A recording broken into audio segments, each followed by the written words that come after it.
Muy buenos días, muy buenas tardes, muy buenas noches y por fin estoy en Menorca y estoy con una persona que, bueno, yo admiro muchísimo.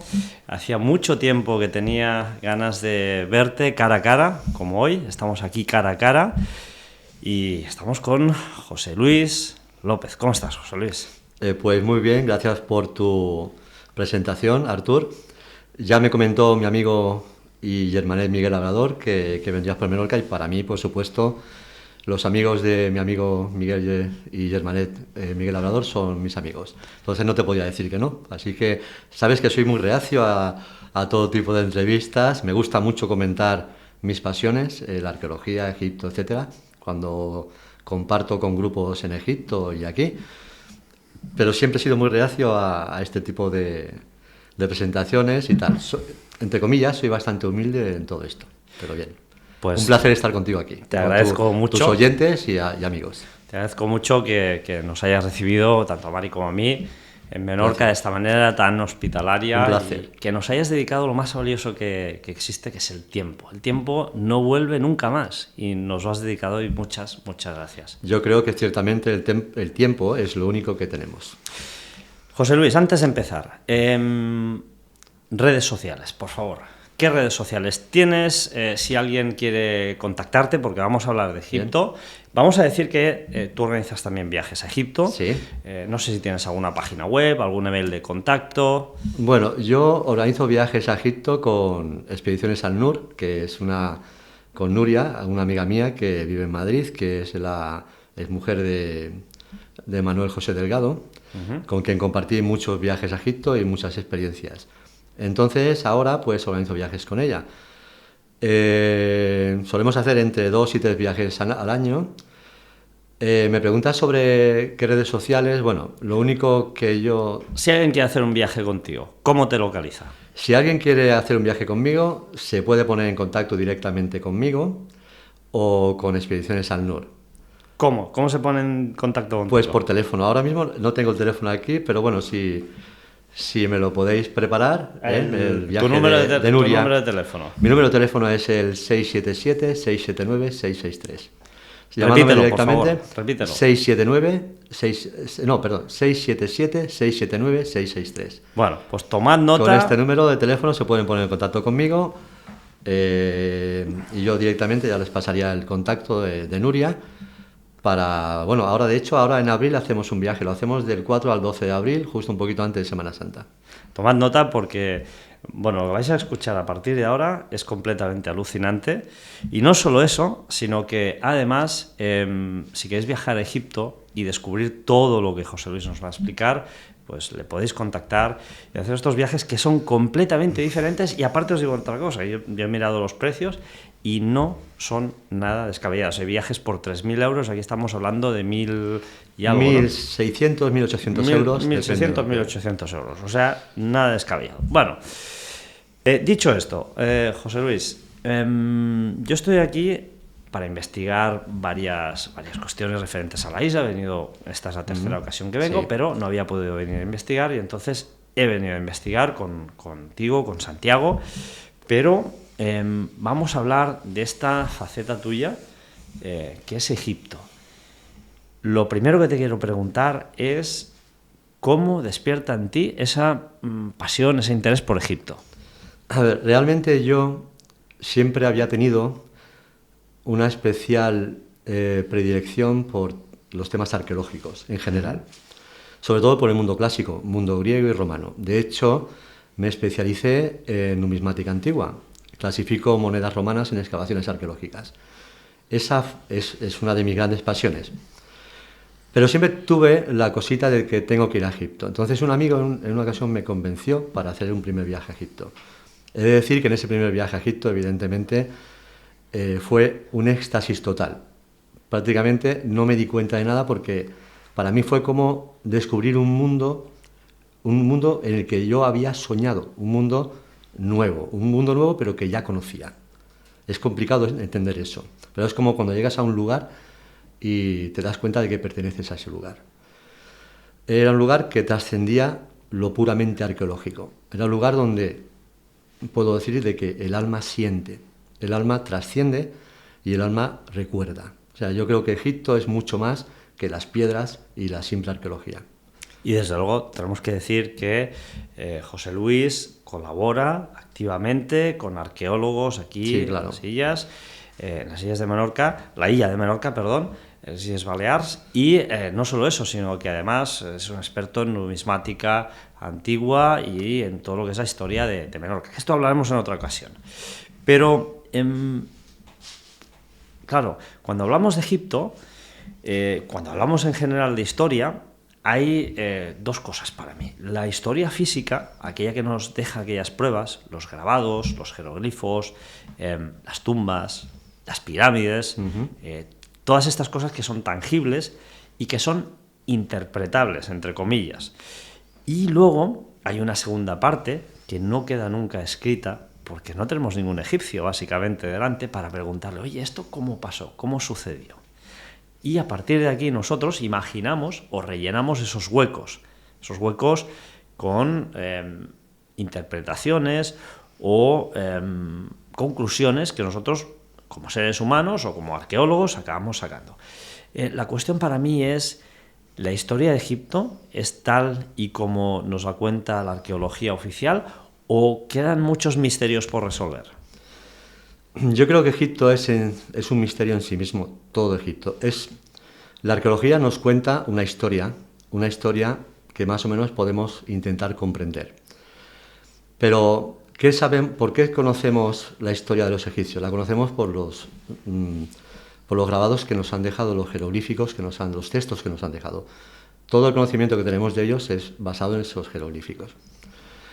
Pero yo, después de haber hablado con muchos amigos egiptólogos y haber tratado con ellos y haberles dicho que me explicaran un poquito todo el proceso de la escritura egipcia, yo creo que los jeroglíficos se pueden leer, pero no se pueden comprender del todo.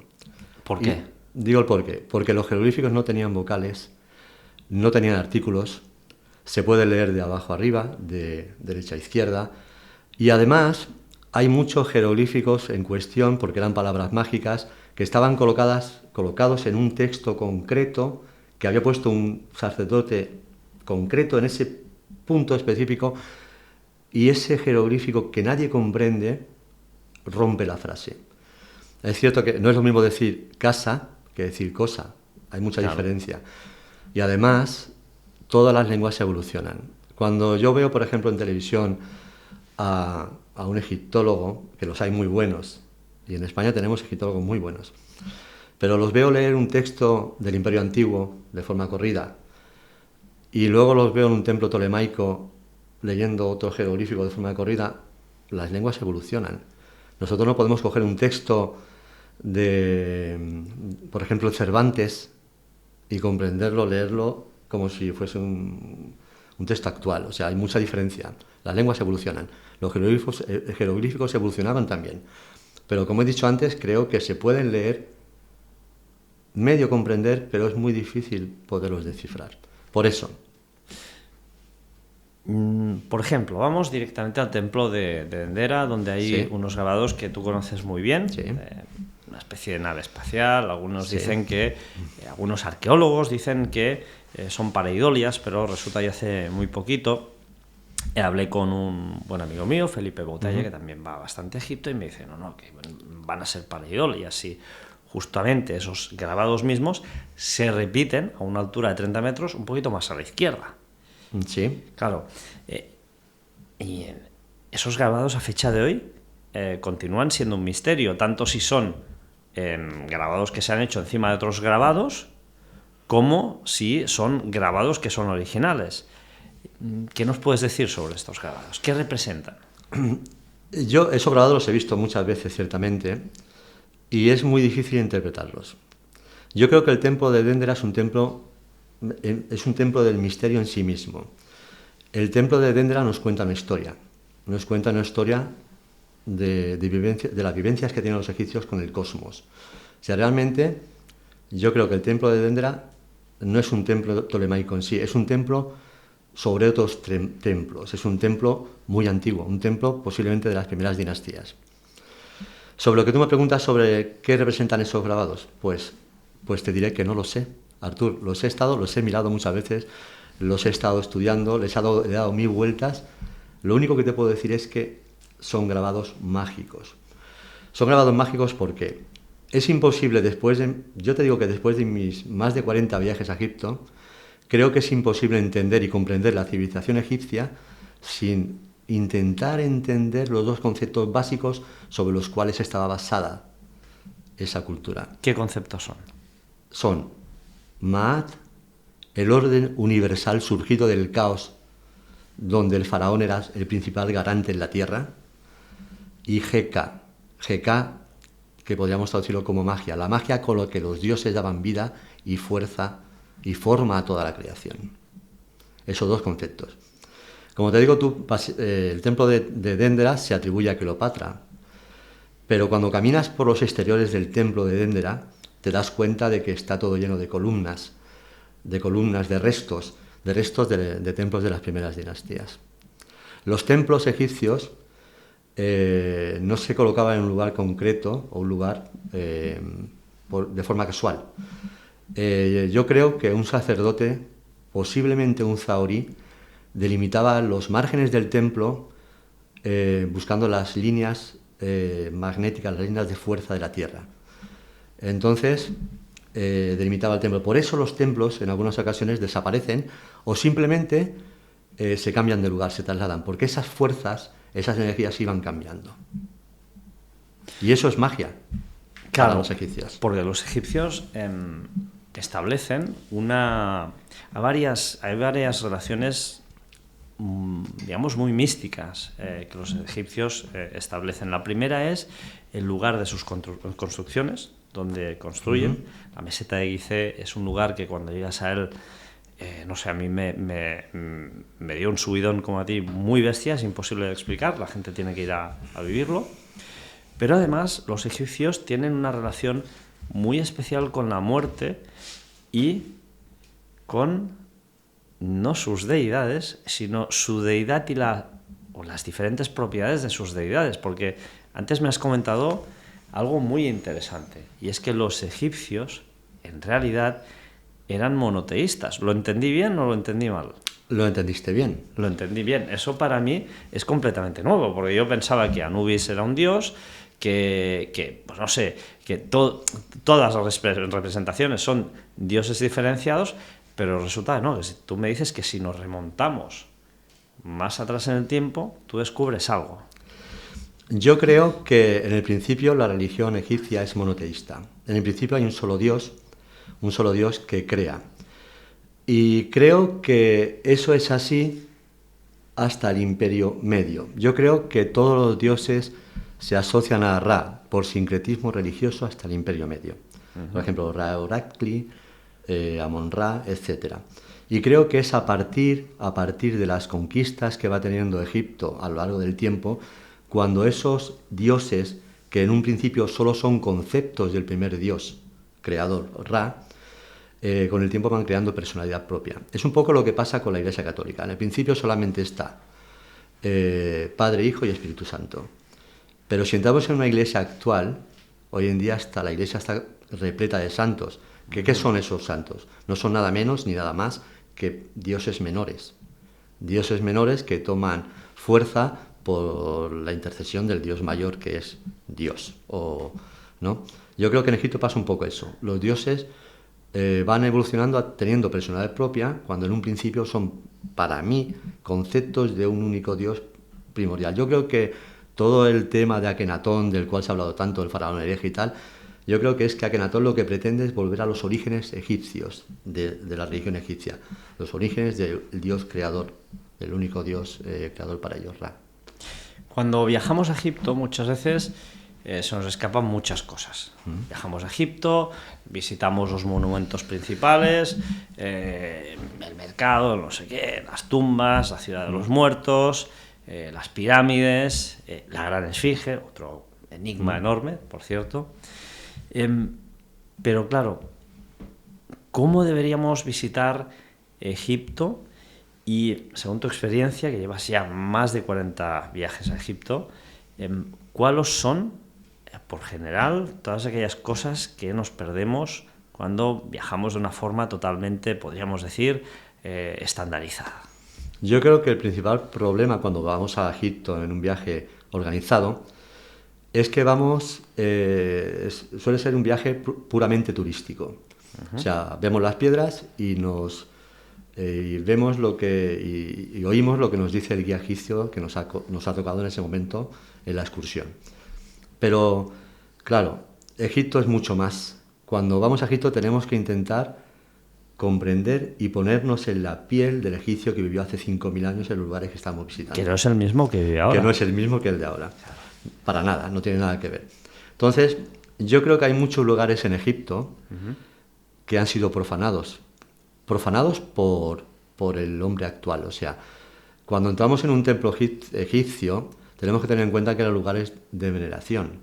Lugares en los que hoy en día entra uno comiendo chicle, el otro anda cantando, el otro tal. Pero cuando entramos en esos templos y entramos pensando un poco los rituales y la teurgia que en esos templos se hizo hace 4 o 5.000 años, entonces vemos que todo cambia. Vemos que alrededor nuestro se forma una energía de la que 10 minutos o 15 minutos antes de entrar en el templo no nos hemos dado cuenta. Y es porque muchos de esos templos aún conservan esa magia de la que hemos hablado antes, el Eka.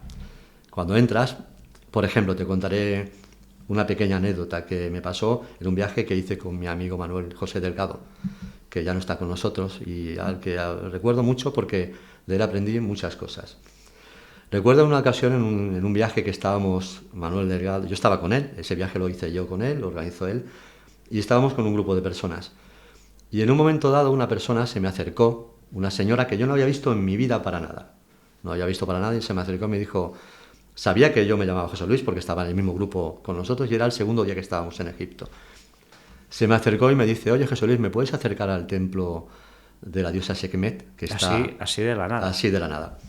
Que son las cosas mágicas de Egipto, ¿no? Sekhmet, que además es la diosa guerrera, la diosa Sekhmet. Pero tiene una forma como de felino. Tiene forma de diosa leona. Entonces, yo me acerqué a Manuel y le dije, Manuel, esta señora me ha dicho que si la puedo acercar, ¿qué hago? ¿Te molesta que me acerque con ella al templo de la templete de Sekhmet y tal?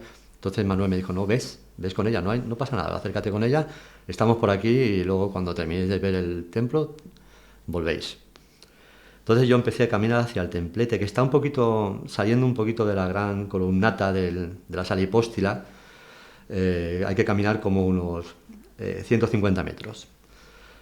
Por un lugar lleno de ruinas. O sea, vas caminando, vas pisando cerámica, vas pisando lo que... Te apartas un poquito del templo más puramente turístico. Y bueno, entonces cuando me acerqué, después de dar la correspondiente bastège, propina al guardián del templete, la señora que me pidió si la podía llevar al templo me dijo, espera, entraré yo. Entonces ella entró y justo entrar me di cuenta de que la señora empezó a llorar, un llanto que a mí me impresionó porque digo, ¿qué está pasando? Estuve a punto de entrar en el templo porque digo, ¿qué está? Y bueno, pero me contuve y a los 5 minutos, 10 minutos la señora salió llorando, se me acercó y me dijo, palabras textuales, gracias José Luis porque hace 1000 años te pedí que me trajeras al templo. Yo me quedé de piedra y le dije, ¿pero por qué? ¿Por qué Y me dijo, dentro de 1000 años te lo diré. Wow. Pero pues te diré que esa señora terminó el viaje, no me dirigió más la palabra en todo el viaje y no la he vuelto a ver nunca más. O sea, esta señora supuestamente entonces estuvo allí hacía 1000 años. Exacto. En ese momento te reencuentra a ti para que la vuelvas a introducir en el templo. Eso es. Y dice que te dirá el motivo de aquí 1000 años. Y me dijo, dentro de 1000 años te diré. Son ese tipo de cosas que solo pasan en Egipto. Claro, cualquiera que esté oyendo esta conversación dirá, jolín, esa mujer estaba loca o tal. Pero no, en Egipto pasan estas cosas. Egipto me ha dado muchas alegrías, también me ha dado muchas sinsabores, ciertamente, en los 40 viajes, pero también te diré que me ha dado amigos que te puedo decir que es como si los hubiese visto o los reconociese de vidas pasadas. Ha sido llegar a Egipto, por ejemplo, mi hermano Miguel Labrador, Miguel Manet, al que llamo Miguel Manet, y otros más. Ha sido llegar a Egipto, verlos y decir, a este lo conozco de otras vidas, lo conozco de siempre, como si lo hubiese reconocido. Miguel Labrador, que mandamos un saludo. Sí, un saludo para Miguel. Es una Miguel persona Manet. excepcional y que se hace Al que querer un queremos montón mucho. y Cierto. y una abrazada. Al que queremos Miguel. mucho. Claro, cuando a ti te sucede una cosa así, que a mí me sucedió también una experiencia también extraña, que no voy a contar, ya la he contado muchas veces, te quedas como, wow, ¿qué pasa aquí, no? Claro, Egipto tiene esa capacidad de que cuando tú viajas a Egipto la primera vez, eres una persona y cuando vuelves de ese viaje, eres otra persona, has cambiado. Es decir, no sabes exactamente cómo, sí que sabes qué ha pasado, no sabes cómo, pero sabes que hay algo dentro de ti que ha cambiado, que de alguna forma tu perspectiva sobre la vida, tu perspectiva sobre las cosas ha cambiado, se ha abierto completamente y tienes una nueva visión que de alguna forma te da una nueva esperanza. Los egipcios tenían una relación muy especial con la muerte. Es que yo creo que los egipcios fueron los primeros que tenían conciencia de que la muerte solamente es una continuación de la vida. De hecho, ellos se preparaban durante la vida solamente para la muerte. Ellos no temían a la muerte. Hay una cosa muy curiosa. Cuando entramos en un cementerio occidental, un cementerio de los que nosotros tenemos aquí en Europa o tenemos en Occidente, ¿no te has dado cuenta que te sientes como una pesadez? Te encuentras como triste. Sí. No pasa eso en Egipto, en las tumbas de los antiguos egipcios. En una ocasión, mientras conducía un grupo, yo digo, en este viaje tengo que ir a Marna. A Marna es la ciudad de Akenatón. Vale. Entonces, digo, ¿cómo puedo hacerlo? Porque claro, yo tengo organizado todo el viaje con estos chicos y no tengo tiempo. Pero pensé, digo, bueno, ¿sabes qué voy a hacer? Como la excursión termina a las 3 de la tarde, y los dejo en el hotel y me voy a Marna. Entonces... ¿Te fuiste tú solo? Me fui yo solo. Cogí un taxi, le dije a Marna, el taxista me miró como diciendo, está loco, este tío solo dónde va a Marna. Ahora. Hasta ahora, que ya... Bueno, además pues, en Egipto los templos cierran relativamente pronto. Exacto. Bueno, pues cogí el taxi, me llevó a Marna, que está del Cairo, no sé, puede estar a unos 170 kilómetros, 200 kilómetros. Y le dije al taxista, bueno, ven a recogerme sobre las 6 de la madrugada. Y pensé, digo, igual ni viene, pero bueno, le dejé una buena propina y el tío ya solamente con la propina que le dejé pensaría, mañana me dará otra propina mejor, así que volveré. Bueno, pues, ¿qué hice? Me apetecía irme a dormir a una de las tumbas de los nobles en Amarna. Y me quedé durmiendo toda la noche allí, con mis pensamientos, con mis ideas, con mis cosas, mientras escribía alguna de las páginas del libro que estoy escribiendo, que algún día, si yo creo que está concluido, lo publicaré. Yo espero que sí, bueno, porque hay muchos datos muy interesantes. Es que lo que ocurre es que como voy a Egipto 2-3 veces al año, ese libro no lo veo nunca concluso, porque cada vez que voy a Egipto hay alguna experiencia nueva, hay algo nuevo, hay alguna novedad, hay algo que no he visto ¿sabes? Entonces, creo que cuando yo termine ese libro y lo publique, tiene que ser un libro que sea la secuencia de mi vida en Egipto. Entonces lo publicaré.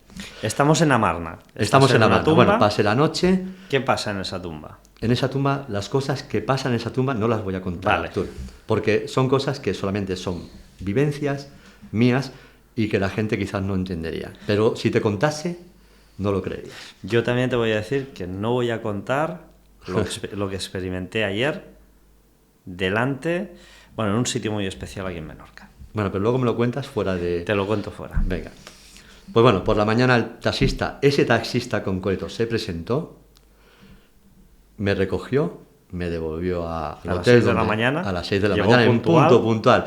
el tío ya con una sonrisa de oreja a oreja, como diciendo la que me va a caer de pasta aquí. En Egipto funciona así, Eso funciona eso así. sí que es Eso verdad. sí, sí. Los egipcios son que son- fabulosos, son gente genial, pero con propinas vas a todos lados y lo Eso es consigues una todo. verdad como un templo, eso Sí. sí que es una verdad irrefutable total. Pues ese día, cuando recogí a los compañeros de viaje, porque para mí son compañeros de viaje cuando la gente viene conmigo a Egipto, íbamos a Giza, precisamente. Bueno, pues de haber estado en Amarna, haber pasado esa noche en Amarna, para mí ese día en Giza fue especial y además fue un día especial para los que me acompañaban, porque qué? claro, yo estaba Claro, tú en, estás... en un éxtasis Te muy... te voy a decir una cosa, estas cosas de las vibraciones que yo oía, no, es que este está vibrando alto, está vibrando bajo, ¿no? Yo pensaba, madre mía, qué chorradas, hasta que hace poco experimenté algo, he explicado, una persona me descargó totalmente de energía y entonces entendí lo que era esas bajas vibraciones y desde luego eso existe. O sea, y también cuando tienes esa recarga, ese aura, y recuerdo una vez en un congreso una doctora, que era doctora en física, que medía el aura, pero la medía tecnológicamente. Sí. Y cuando una persona estaba estresada, estaba pasando por un mal momento, esas ondas eran estridentes. En cambio, cuando la persona estaba en un momento muy bueno, el aparato reflejaba unas áureas completamente redondeadas. Y perdona, por el inciso. Entonces vas a Giza, pero claro, las personas ahí están con un José Luis totalmente diferente. Entonces yo lo que suelo hacer cuando llegamos a la meseta de Giza, el viaje turístico lo que hace normalmente es que lleva a la gente a la meseta de Giza. El autocar justamente llega hasta las pirámides, la gente se baja, hace fotos, se puede entrar en una pirámide y están por allí andando una horita y luego bajan a la Esfinge y poquito más. Pero a mí me gusta hacer algo muy especial con la gente que me acompaña. Vamos a ver. Cuando llegamos a la meseta de Giza me gusta mucho entrar por la parte sur, la parte del desierto, que era por donde los egipcios entraban a la meseta de Giza, a las pirámides. Claro, ahí tenemos una perspectiva Ya totalmente distinta, que es diferente. la perspectiva real de los egipcios. Claro, y tenemos que decir que a Egipto no vamos a volver cada semana, por lo Claro. tanto, a no ser que te llame José Luis y a lo mejor claro, dice, bueno, pues la semana que viene hagámoslo voy. bien. Bueno, pues cuando llegamos a ese punto concreto donde digo que el autocar me deje con los compañeros de viaje, me gusta llegar justo un poquito antes de que amanezca. ¿Por qué? Porque cuando llegas a ese punto de la meseta de Giza, las pirámides no se ven. No se ven por varios motivos, porque hay una bruma del desierto que tapa prácticamente todas las pirámides. Pero esa bruma, los hago sentar en la meseta de Giza y digo, esperad aquí, esperad nada, 10 minutos. Entonces todos están mirando hacia la parte donde están las pirámides, que no se ven. Pero en cuestión de 2 o 3 minutos es como si ¡plaf! Desaparece la El velo de Isis se levanta. Wow. La diosa nos deja ver las pirámides. Es porque es como si de momento un velo que tapa las pirámides, como hiciera ¡pam!, se destapa y las pirámides hacen su aparición. Y entonces veo a la gente, que eso es lo que me gusta a mí, llorar de emoción cuando las... Fíjate, yo me emociono incluso ahora cuando lo estoy contando. Claro, y esto normalmente... No. En claro, un viaje turístico normalmente no lo haces. Ahí Como está. tampoco se hace en un viaje turístico pasar la noche en la pirámide, como no siempre es posible, pero muchas veces, si lo puedo conseguir, pasamos varias horas dentro de la pirámide, de noche recorriendo la pirámide. Pasé varias horas recorriendo la pirámide y desde luego yo siempre recomiendo que cuando uno está en un lugar así, cuando uno está en una mastaba, cuando uno está cerca de la pirámide, que uno tenga contacto con las piedras.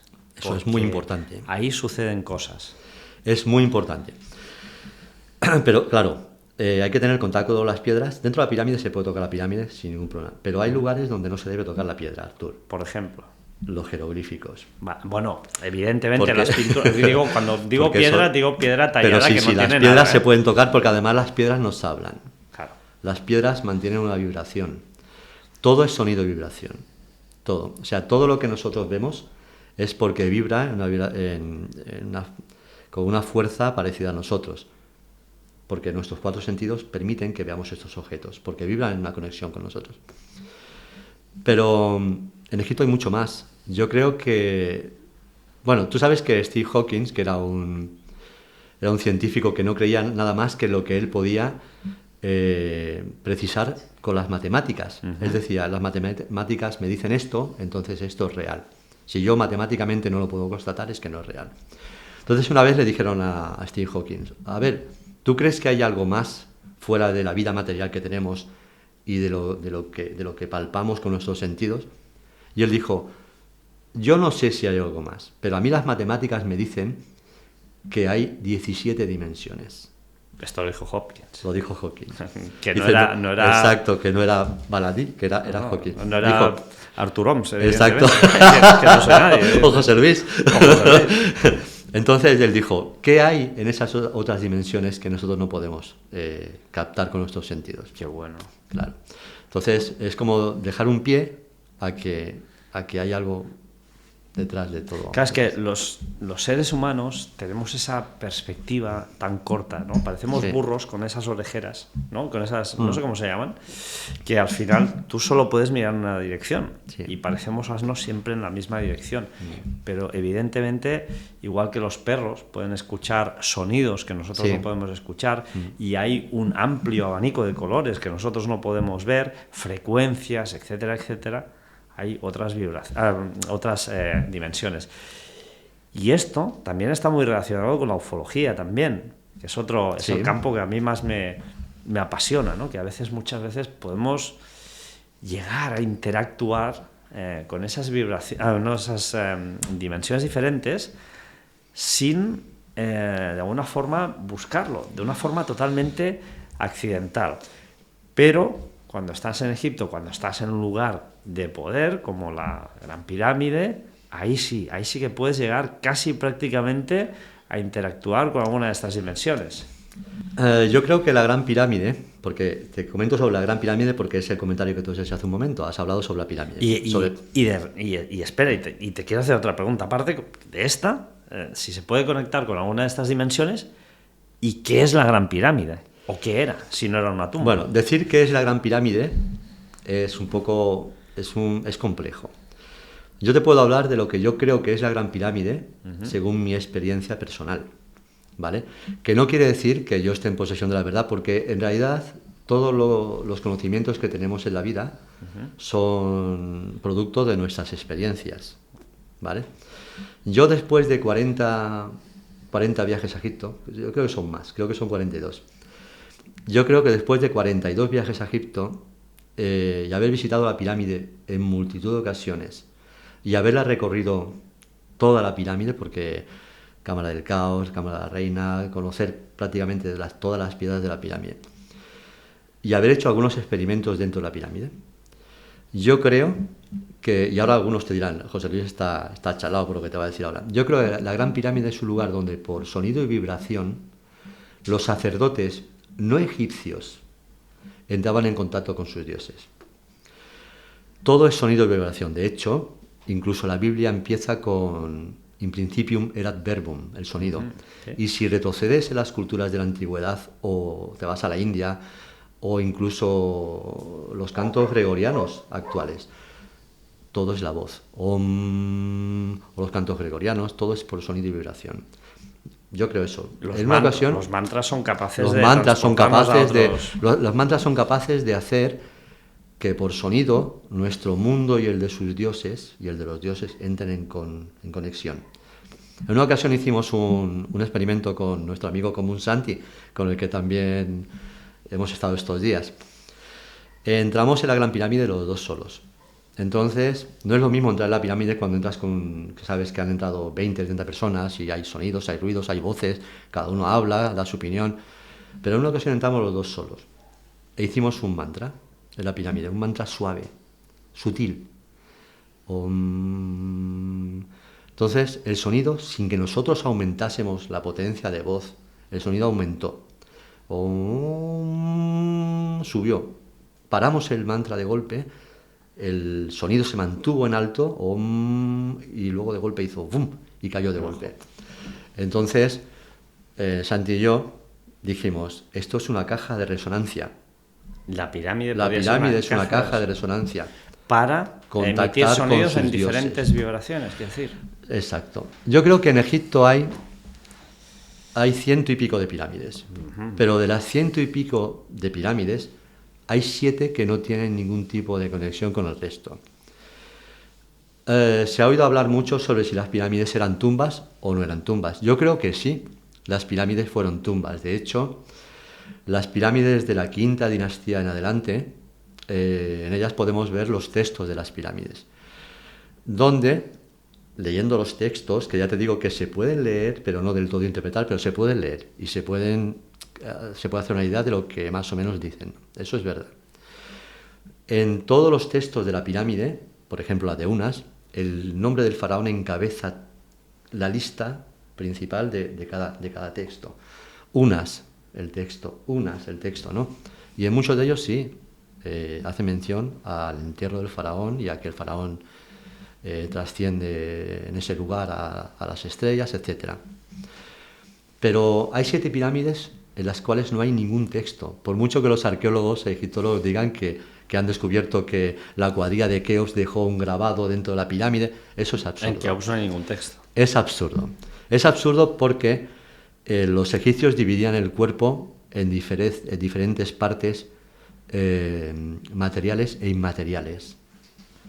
Y una de esas partes muy importantes y la cual no se podía trascender al más allá, y ni siquiera poder ir al juicio final, a la psicostasia, era el nombre, el Rem. Cuando se presentaba en el tribunal de Osiris, el egipcio debía decir: yo soy tal. Por eso, cuando querían hacer daño a alguien después de muerto, borraban de la tumba el nombre del personaje. Los cartuchos. Vale, pues yo, como te digo, hay 7 pirámides, las 3 de Giza, las 2 de Dashur, la de Abu Rawash y la de Meidum, en las cuales no hay ningún tipo de texto que diga que el faraón fue enterrado allí. Por lo tanto, esas 7 pirámides no fueron tumbas, fueron templos. Te estoy hablando siempre desde mi propia experiencia de vida, o sea, de haber estado yo en Egipto tantas veces y haberme recorrido sus lugares muchas veces y haberlos estudiado. Y haber leído además también libros y teorías de diferentes egiptólogos. Cada uno ha cogido, porque tú coges los textos o un libro de un arqueólogo y verás que las teorías pueden parecer, pero no son iguales. O sea, cada uno al final coge el concepto de lo que ha visto y de lo que tal, ¿no? Bueno, yo creo que esas pirámides no fueron tumbas, esas 7, el resto sí. He dicho que el resto sí fueron tumbas. Bueno, yo estoy convencido de que hace 15.000 años, más o menos, cuando el Sáhara se desertiza, porque toda esa parte de África, que ahora es un desierto, Sáhara, la palabra Sáhara es desierto para los árabes. Antes era un vergel. Entonces yo creo que todas las tribus de origen bereber que hay en esa parte de África se dirigen hacia la veta de agua dulce, o sea, más importante que hay en esa parte de África, que es el Nilo. Y cuando llegan, encuentran las grandes pirámides, los Irión de Abidos, el templo del valle, la esfinge, etc. Y nada más llegar asocian lo que ven con los Sensuhorn, los semidioses que allá adoraban, y empiezan a copiar lo que ven. Porque en Egipto hay 2 tecnologías completamente diferenciadas. Una, la más antigua, que yo estoy convencido de que en aquella época, estamos hablando de la edad de piedra, no pudieron hacer. Y luego hay una tecnología maravillosa, llena de magia, que es la de los templos de Egipto, que esa sí la hicieron. Yo creo que hay que saber diferenciar muy bien en esas dos tecnologías tan diferenciadas. Volvemos al interior de la pirámide de Keops. Sí. Que luego me he ido por los cerros de Úbeda. Sí, pero para eso estoy yo aquí. Sí. Hablas de las dimensiones de Hopkins. Sí. Nosotros, como humanos, conocemos 4. Algunos dicen que hay una 5ª dimensión. El prana o... Vale, yo estoy muy de acuerdo con Hopkins, completamente, al 110%. En Keops podemos experimentar alguna de estas dimensiones adicionales. Dentro de la pirámide. O en algún otro lugar de Egipto. Yo creo que en Egipto sí podemos... Es como, a ver, todo va en consonancia con la evolución espiritual que cada uno tiene. O sea, si es una persona que está todo el día metido en el bar, todo el día anda pedo, se va a Egipto, lo único que va a ver son 4 piedras y dirá, estoy harto de ver piedras, llévame para casa, José Luis, o llévame al bar que me tome 4 cervezas. Ahora, si es una persona espiritual, una persona que realmente siente, esa persona sí puede recibir ese tipo de enseñanzas de alma en muchos lugares de Egipto que aún conservan esa magia, ese Eka del que estuvimos hablando, del que estuvimos hablando hace un rato. Entonces, de alguna forma, cuando viajamos a Egipto la primera vez, podemos decir que establecemos una conexión Por supuesto. especial, ¿no? Y las personas cambian, Artur. Egipto te cambia. De hecho, en este último viaje venía un amigo mío que tenía una serie de problemas bebía, con el alcohol y tal. Pues fue a ir a Egipto y dejó de beber. Lo había intentado muchas veces y no había podido dejar de beber.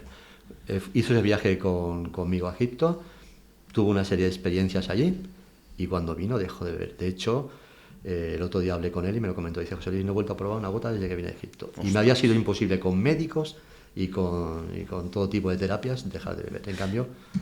En el cristianismo hay un acto que es simbólico, que es el bautismo, ¿no? Sí. Que es sumergirte en las aguas para volver a salir, abandonar o despojarte de tu vida antigua y trascender a una vida nueva. ¿Podríamos decir que un viaje a Egipto sería comparable a un bautismo, a dejar ciertas cosas atrás y a empezar una nueva vida con una nueva visión? Podríamos decir de que es, como tú dices, Artur, siempre y cuando tú estás preparado para ese bautismo. Porque no todos estamos preparados para eso. Yo te digo que, mira, el último viaje que hice a Egipto, no me sentí identificado con las personas que me acompañaron. Todos muy buenas personas, todos geniales. Pero vi que era más importante hacerse el selfie para meterlo en Instagram que las enseñanzas que pudiesen recibir en Egipto. En una ocasión, mientras caminaba por la meseta de Giza con Manuel José Delgado, lo vuelvo a nombrar porque ya te digo que me enseñó bastantes cosas, Manuel, en Egipto, yo no hacía más que preguntarle a Manuel, ¿y esto? Manuel, la pirámide, ¿y esto? ¿Y este templo, Manuel? Entonces Manuel dio media vuelta, se giró hacia mí y me dijo, José Luis, no me sigas hablando sobre estos temas, dice, y vive Egipto. Dice, cuando llegues a tu casa, entonces coge la enciclopedia o coge el libro de fulanito o coge este libro y entonces lo que me estás preguntando lo verás allí. Pero ahora mismo siente Egipto, vívelo. Por eso te digo que hay personas que llegan allí y solamente han visto 20 documentales y lo que ven es lo que los documentales le han contado. Pero hay personas que van con la mente abierta o ya han tenido una faceta espiritual detrás y esas personas sí que buscan algo más. De hecho, hay gente que va a Egipto una vez y no necesita volver. Y otras personas es como que te pica un gusanito, ¡pam! Y te dice, vuelve, tienes que volver, vuelve, tienes que volver. Y esa emoción cuando vuelves siempre es la misma, porque es como si el alma reconoce que vuelve a su casa, a un lugar donde ya ha estado. Yo sentí exactamente esto, como si volviera a casa. Exacto. Como si hubiera estado o hubiera pertenecido a ese lugar. No sé exactamente el qué. Yo no creo en la reencarnación, no soy una persona creyente en la reencarnación, pero sí que creo que el propio inicio de la vida es la continuación de la vida. Y la muerte seguramente es posiblemente la continuación de la vida en otra etapa, ¿no? ¿Por qué? Básicamente porque, como decía Einstein, la energía ni se construye ni se destruye, simplemente se transforma. Entonces, al final nosotros funcionamos a base de energía y, no sé, quizá... Yo, en cambio, sí creo en esa reencarnación. ¿No? Y creo porque, si no, ¿cómo explicaríamos esa conexión que tenemos con algunos lugares? O, por ejemplo, esa conexión que tenemos con personas con las que no hemos coincidido en esta vida nada más que una vez. Es difícil explicar eso. Porque... Es muy difícil, Claro. difícil, pero ahí tenemos a Jung, que nos habla del subconsciente colectivo, ¿no? Y entonces Ya, esa especie de wifi global. Pero es verdad, ¿eh? No, o sea, yo no voy a... es que, claro, es tan maravilloso el lugar donde habitamos, la vida misma, y todas esas preguntas que quedarán, por suerte, en el aire, para que en algún momento pues, puedan ser respondidas. No sabemos si quizá en otra dimensión o en otro lugar, pero la vida es básicamente un misterio. Yo creo que ayer, mientras visitamos un poblado por aquí, por Menorca, te comenté lo que yo creo que somos. Yo creo que somos el universo tomando conciencia de su existencia. Creo que somos el top 10 de la evolución. Lo que pasa es que lo que no comprendo es por qué hemos perdido la conciencia de lo que somos y por qué tenemos que recuperarla. Ahí es donde me pierdo, ¿sabes? Yo creo que es por la tecnología. Es Por esa posible. tecnología que trastoca aves, se ha comprobado que las cadenas migratorias sufren grandes problemas por las antenas telefónicas, etcétera, etcétera, y con lo cual pienso que una gran parte de todo esto es la tecnología. Por eso la tecnología egipcia, que era una tecnología muy puntera, de la cual sabemos muy pocas cosas, porque sí que es verdad que nos quedan las pruebas materiales, nos quedan esas pruebas, pero no tenemos delante un egipcio para preguntarle o para hacerle una entrevista como estoy haciéndote. Yo creo, Artur, que esas pruebas las tenemos. De hecho, están ahí, son las pirámides. Las pruebas sí, las tenemos. Son las pirámides. Lo que pasa es que no podemos aceptar, o de hecho la arqueología no puede aceptar que hubiera una civilización hace 20 o 25.000 años que construyera esas pirámides. Pero todo eso va cambiando, ciertamente. Hace poco tiempo se pensaba que el ser humano se establece en poblados o empieza a construir templos aproximadamente hacia el 3.000, 4.000 o 5.000 antes de Cristo, en el Neolítico. Pero cuando se descubre Göbekli Tepe, esos templos, ya retrocede eso en 5.000 años más. O sea, la evidencia está ahí. Lo que pasa es que es muy difícil que la arqueología cambie los textos más o menos oficiales. Mira, te voy a contar algo que sucedió, por ejemplo, aquí en Menorca.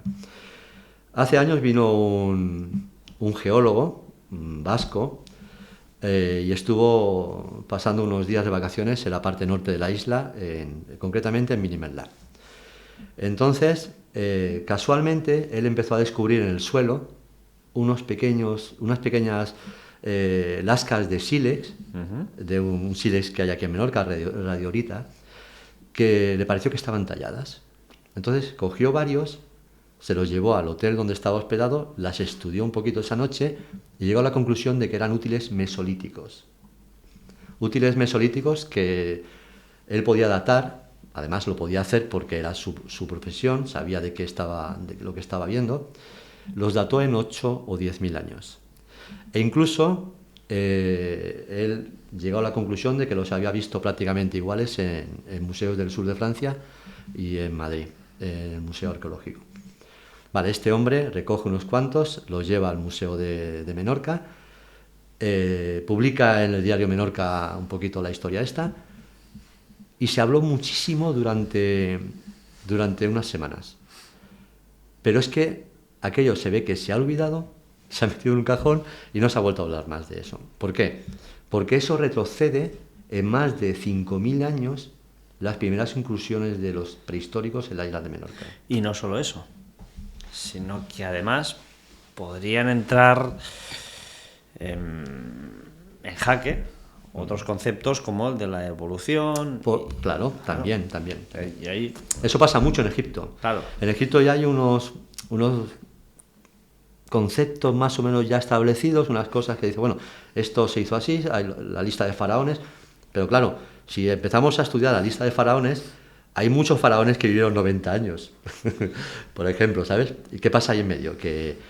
Y luego faltan faraones en medio. Yo creo que un poco las cronologías más o menos sí son como nos explican, pero hay muchas lagunas ahí en medio, muchísimas lagunas. José Luis, de Egipto, ¿qué es lo que más te impacta? ¿Qué es lo que más te gusta?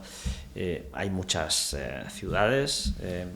¿Dónde has tenido una experiencia más mística, podríamos decir. Por supuesto, para mí, el lugar más mágico de la Tierra es la meseta de Giza. De Giza. Uh-huh. Egipto en sí mismo todo es magia, todo es misterio. Estés en el lugar de Egipto que estés, encuentras donde investigar, encuentras que preguntarte el porqué de lo que estás viendo, pero la meseta de Giza es el top 10, porque no solamente son las pirámides, es todo lo que rodea la meseta de Giza, los templos, las mastabas, la esfinge, etcétera, ¿no? Yo tuve la suerte, he estado 2 veces allí. Yo soy un poco raro también, ¿eh? No te creas tú que... Todos los que nos dedicamos un poquito a estas cosas somos un poco raros. O somos considerados así. Yo tenía una manía que aún conservo, y es que antes de conducir, y sobre todo en invierno, toco el asfalto. Uh-huh. Toco el asfalto, ya, ¿no? Para ver si está viscoso, si patina, si está helado, si está húmedo, cómo está, ¿no? Me gusta tocar el asfalto. Sí. Y recuerdo perfectamente que en la meseta de Giza, cuando evidentemente pues entro en la Gran Pirámide, toco esa piedra caliza, esos bloques enormes, entre los cuales no cabe ni una hoja. O sea, no cabe ni una hoja. Ni una hoja. Pero además, cogí un puñado de arena y lo solté también, ¿no? Entonces,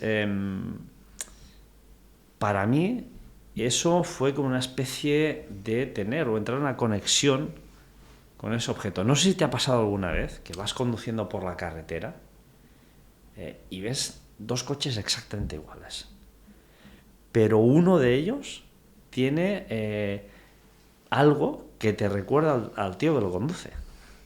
Es como si el coche tomara vida, tomara cierta personalidad, ¿no? Entonces a mí eso que más me impresionó de Egipto, esa conexión que logra que tengas, ya que es como una especie de descarga eléctrica que dices, wow, ¿qué ha pasado aquí? Eso que tú dices, que sientes, te voy a contar que lo sentí, por ejemplo, en el último viaje que hice a Egipto. Eran las 3 de la madrugada y yo tenía en mis manos la llave de la Gran Pirámide y un grupo expectante que estaba detrás de mí para entrar. Entonces abrí la puerta de la pirámide, le dije al grupo que estaba detrás, esperad, entrad dentro de 5 minutos. Yo abriré el camino a la pirámide. Entonces empecé a entré en el pasaje de Al-Mamun, vi que a mi izquierda quedaba la entrada a la Cámara del Caos y a mi derecha estaba el pasaje ascendente que lleva a la Gran Galería. Empecé a subir. Cuando vas subiendo y entras solo en la pirámide, yo llevaba el móvil, el teléfono, iba grabando la entrada y notaba los latidos de mi corazón, porque estaba entrando en un templo, estaba entrando en un lugar mágico y estaba entrando solo. Entonces ahí es como te he dicho antes, cuando haces eso es cuando notas la vibración del lugar. Entonces yo empecé a entrar, me incorporé al llegar a la Gran Galería, empecé a subir jadeante y me agaché al llegar al final de la Gran Galería, entré en la cámara del rey. Entonces, completamente a oscuras, apagué el teléfono, que era lo que me estaba dando la luz, y ahí sentí que estaba realmente en forma metafórica con los dioses. Wow. Y entonces solo dije una palabra: gracias. Y empecé a oír a ellos, los que venían conmigo, las voces que empezaban y dije, qué suerte tienen con estar aquí ahora, a estas horas. Entonces estuvimos en la pirámide, recorrimos toda la pirámide, cada uno contó experiencias, tal, pero al salir de la pirámide, todavía de noche, miré al cielo y Orión, las 3 estrellas del cinturón de Orión, Al-Nilam, Al-Nitak, Mintaka, Keops, Kefren y Micerino, estaban justo en la cúspide de la pirámide. Entonces fue un momento mágico, claro. Esos momentos no se pueden explicar porque son sensaciones. Y las sensaciones son muy difíciles de explicar. Decías antes que... Eso sí, cuando salieron todos, yo veía las caras de los que sabían de ellos, de tal, llorando, emocionados, tal, claro. Eso para mí eso es importantísimo, ver a la gente que me acompaña emocionados, verlos emocionarse. Y decías antes que las pirámides, desde luego, no están en cualquier lugar, tienen una ubicación muy concreta, una orientación muy concreta. En la meseta de Gizeh hay otro enigma que muchos arqueólogos están cuestionando la fecha, que es la Esfinge. La Esfinge también es un gran misterio. Si observamos la Esfinge cuando estamos en la meseta de Giza, te das cuenta de que la cabeza que forma la Esfinge, la cabeza, el cuerpo, bueno, la cabeza tiene un diámetro, o sea, una dimensión mucho más pequeña que el cuerpo del león. Los egipcios eran matemáticos, erigían todos sus monumentos según la proporción áurea, por lo tanto, no podían haber cometido ese error en la Esfinge.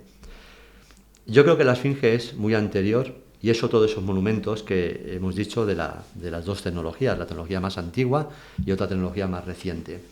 De la tecnología más reciente que bebe de esa tecnología más antigua. Si miramos la cara este de la pirámide de Kefren, vemos que está completamente alineada con el templo del Sol que está a los pies de la Esfinge, justo delante de la Esfinge. Pero si sacamos una línea recta nos damos cuenta de que la Esfinge está justamente un poquito desplazada a la izquierda. El templo solar está orientado con los equinoccios, o sea, el Sol sale de los equinoccios justo por delante del templo del Sol y hace una línea recta con la pirámide, pero la Esfinge queda un poquito desplazada. Si eran tan perfectos haciendo sus monumentos, ¿por qué esa Esfinge está un poquito desplazada? Yo creo que es porque la Esfinge es anterior incluso a la pirámide, anterior al templo del Sol. Pero ellos, como era un elemento importante, la mantuvieron ahí. Solamente alinearon los dos monumentos que he dicho, la pirámide y el templo solar, con el equinoccio. ¿Por qué? Porque la Tierra tiene tres movimientos. Tiene el movimiento de rotación sobre sí misma, de traslación alrededor del Sol y de precesión de los equinoccios. Claro, cuando la Esfinge se erigió posiblemente con la salida del Sol en los equinoccios, fue hace 7, 8, 10.000 años. Entonces, por eso esa diferencia en la salida del Sol en el equinoccio actual. Por eso no está esa perfecta alineación con los otros dos elementos, con la pirámide de Kefren, con el templo solar de las patas de la Esfinge. Eso es una prueba para mí.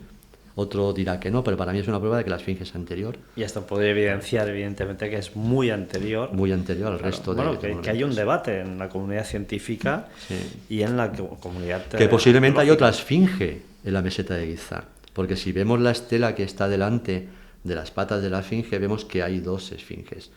O sea, en una ocasión con... ¿La otra dónde está? No se sabe. Hay varios montículos en la meseta de Giza, puede ser. En una ocasión intentamos con Miguel Labrador sacar un dron, pero claro, sacar un dron en la meseta de Giza es complicado. Bueno, yo creo que se te puede caer el pelo. Para poder estudiar toda la zona aquella, pero no pudimos, claro. Te puede caer el pelo, pero bien. O sea que optamos por no sacarlo. No, yo creo que además los egipcios, en fin, tienen su... Sí. Igual si sacas un buen fajo... Son muy buenas personas. Yo tengo muy buenos amigos en Egipto, pero como todos somos especiales y cada uno tiene su idiosincrasia, ¿no? Egipto, sin duda alguna, es un país excepcional que no te deja indiferente, pero sobre todo, cuando se viaja ahí, yo creo que es importante, como cuando he hecho yo aquí al venir aquí a Menorca, viajar con alguien que sepa de la zona que vas a visitar, que te pueda aconsejar bien, que te pueda llevar a esos sitios que son mágicos donde se produce la magia, ¿no? Tú decías que entrabas por esa parte de la meseta, la cual pues ves las pirámides de golpe, aparecen así de esa manera tan mágica y desde luego cuando haces un viaje así, lo importante, creo yo, es desmarcarte un poco de lo que hace el resto de personas. Siempre. Y hacerlo de una forma completamente diferente. Siempre. José Luis López, recuérdanos, por favor, tu teléfono, dónde te pueden encontrar, por si alguien se anima y en abril quiere hacer este viaje contigo. Pues mira, el viaje lo organizo, como he comentado antes, con mi amiga Nuria, y de Expediciones al Nur, una agencia en Madrid. Te he dicho que ahora mismo de cabeza no sé el número de teléfono, te puedo dar mi teléfono, se pueden poner en contacto conmigo. Mi teléfono es 677-679-663.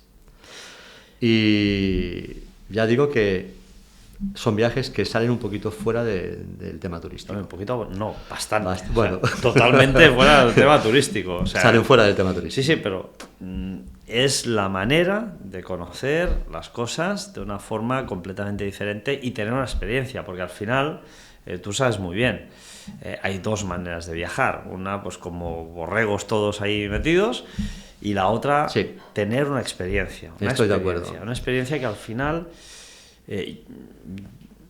cuando estás ya prácticamente en ese último hálito de vida que vas a dar, lo único que te llevas son las experiencias, los viajes, los recuerdos, y eso siempre va a viajar contigo. O sea que... Yo creo, Artur, que cuando Heródoto dijo su célebre frase, Egipto es el don del Nilo, se quedó corto. No completó la frase. Yo creo que Egipto es el don del Nilo y el Nilo es el don de los dioses. Wow. Y para mí, Egipto es un estado del alma.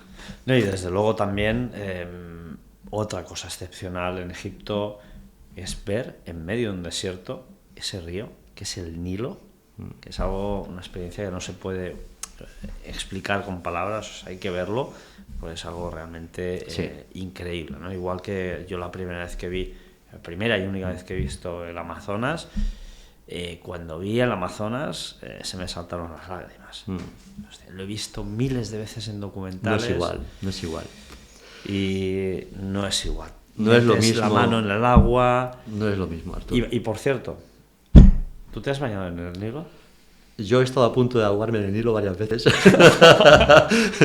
Porque el Nilo tiene corrientes, no es lo mismo nadar en un río que nadar en el mar. El río tiene corrientes. Nado bien, soy buen nadador, pero he hecho locuras como tirarme del barco al Nilo para llegar a la orilla y que me arrastre la corriente y costarme llegar a estar. El Nilo es un río peligroso. Sí, es un río peligroso como todos los ríos, ¿eh? Como todos los ríos. Pero bueno, hay una diferencia. El Nilo es el río de la vida. Entonces, el que bebe las aguas del Nilo una vez, tiene que volver. Entonces, como yo he estado a punto de ahogarme en el Nilo varias veces, por eso vuelvo tantas veces, porque he bebido mucha agua. Pues sin duda alguna es un viaje que merece mucho la pena. Visitar Egipto, patrimonio de la humanidad, la meseta de Gizeh. Hay otra cuestión. Patrimonio del alma. Y del alma también, bueno, sobre todo del alma. Te quería preguntar sobre una cuestión también que a mí me alucina. Vivimos en la época de la desinformación, del borreguismo, y estábamos hablando, llevamos muchos días juntos, estábamos hablando hace un rato de cómo ves que hay personas que engañan, que te llevan a Egipto y que te hacen un ritual en un templo que no está en su ubicación original y te venden la moto para que tengas ahí una experiencia. O sea, cuando hay templos como Abu Simbel que se trasladan de un lugar al otro, Abu Simbel está en un lugar muy concreto, además ha habido, tú lo sabes muy bien, un cambio en la fecha de esa iluminación de esas 4 estatuillas que tú bien me has corregido antes. Ha habido un cambio en la fecha, hay muchas cosas que cambian cuando se cambia la ubicación de un templo.